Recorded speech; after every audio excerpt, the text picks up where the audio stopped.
अच्छा, बिस्मिल्लाहिर्रहमानिर्रहीम। आज का जो हमारा टॉपिक है वो है रेडिकल्स एंड रेडिकेंट्स। ठीक है।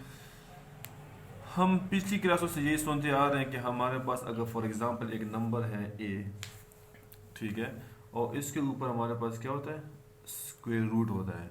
ठीक है। तो इस स्क्वायर रूट को हल करने के लिए हम क्या करते हैं, हम कहते हैं कि क्या, टेकिंग स्क्वायर। तो जब हम टेकिंग स्क्वायर कर लेते हैं, ठीक है, तो ये इसके साथ हम कैंसिल कर लेते हैं। एक्चुअल इसकी बैकग्राउंड में होता क्या है, इसके बैकग्राउंड में ये होता है कि हमारे पास जो ये ए है और ये स्क्वायर रूट है, ठीक है, टू किसके साथ कैंसिल होगा, 1/2 के साथ, इसके इनवर्स के साथ कैंसिल होगा। ठीक है ना। इट मीन्स कि जो ये स्क्वायर रूट है, ये इसका मतलब ये है कि हमारे पास ये क्या है, 1/2 वैल्यू है। फिर जब हम ये स्क्वायर ले लेते हैं इसके ऊपर ये वाला स्क्वायर, तो ये इस तरह कैंसिल हो जाता है, तो इससे हमारे पास क्या निकलता है, ए। तो जो ये सिंबल है इसको हम क्या कहते हैं, रेडिकल कहते हैं। क्या कहते हैं, रेडिकल कहते हैं। और इसके अंदर जो हमारे पास जो नंबर होता है, ठीक है, फॉर एग्जांपल अगर हमारे पास इसके अंदर ये ए है, इस ए को हम क्या कहते हैं, रेडिकेंट कहते हैं। ठीक है। अच्छा, अब सवाल ये निकलता है कि क्या हमारे पास इसके नीचे 1/3, 1/1 का तो कोई कंसेप्ट ही नहीं आता है ना, कि 1/1 हो हमारे पास, 2 है, 3 है, 4 है। तो यहाँ पे अगर हमारे पास कुछ भी नहीं है तो इसका मतलब ये है कि हमारे पास फॉर एग्जांपल इसका जो जनरल फार्मूला है वो ये है कि एक रेडिकेंट है, इसके ऊपर रेडिकल है, और यहाँ पे क्या है, एक नंबर n है। n means nth root.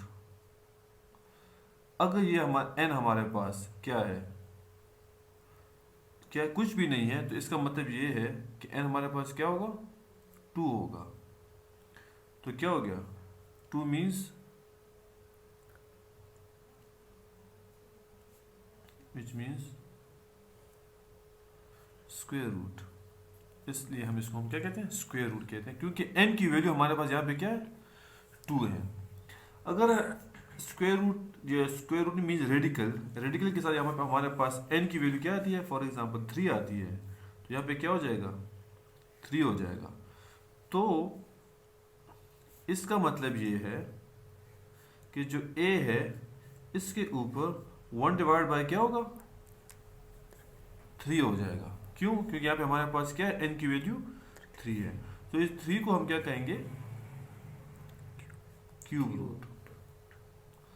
अगर हमारे पास फॉर एग्जांपल n हमारे पास 4 हो जाता है, तो क्या होगा, रेडिकल के पास हमारे पास क्या आ जाएगा, 4 आ जाएगा। इस 4 का मतलब ये है कि a पावर 1/4। ठीक है। तो ये हमारे पास क्या हो जाएगा, 4th रूट। तो स्क्वायर रूट को ख़त्म करने के लिए हम क्या करेंगे, स्क्वायर लेंगे। क्यूब रूट को ख़त्म करने के लिए हम क्या लेंगे, जस्ट क्यूब लेंगे। और 4th रूट को ख़त्म करने के लिए हम क्या लेंगे, पावर 4 लेंगे। ठीक है ना, एज एंड सो ऑन। ठीक है। तो इससे ये क्लियर हो गया कि हमारे पास रेडिकल क्या है, ये सिंबल हमारे पास रेडिकल का है, और बीच में हमारे पास जो नंबर आ जाता है वो हमारे पास क्या होगा, रेडिकेंट होगा। ये हमारे पास रेडिकल होगा, ये हमारे पास रेडिकेंट होगा। यहाँ पे हमारे पास n होगा, और जो n है वो हमारे पास 2, 3, 4 एंड सो ऑन से होगा। ठीक है। इसको अगर हम लिखेंगे तो हम ये इस तरह लिखेंगे, a⁴ n। ठीक है ना।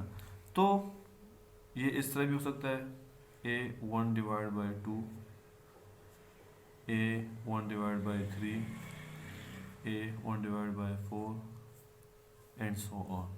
ठीक है ना। यहाँ पे इसके लिए n की वैल्यू क्या होगी, 2 हो गई। इसके लिए n की वैल्यू क्या हो गई, 3 हो गई। इसके लिए n की वैल्यू क्या हो गई, 4 हो गई। ठीक है। इसको हम क्या लिखेंगे, इसको हम इस तरह लिख सकते हैं। अगर यहाँ पे 2 नहीं है, इसका मतलब ये है कि n की वैल्यू क्या हमारे पास है, 2 है। कुछ भी नहीं तो 2 है, ठीक है। इसके लिए हम क्या लिखेंगे, a क्यूब रूट, ठीक है, फिर a fourth root and so on, ठीक है ना। अच्छा, सवाल यह था कि n को हम क्या कहते हैं, n को हम क्या कहते हैं, इंडेक्स कहते हैं, ठीक है। तो इंडेक्स आपका जो है कहाँ से स्टार्ट होगा, 2 से स्टार्ट होगा, 3 4 5, क्योंकि 1 कोई मीनिंग नहीं रखता, ठीक है ना। जो ये रेडिकल है इसकी पोजीशन जो शुरू होती है वो 2 से शुरू होती है, 3 4 एंड 5 एंड सो ऑन, ठीक है।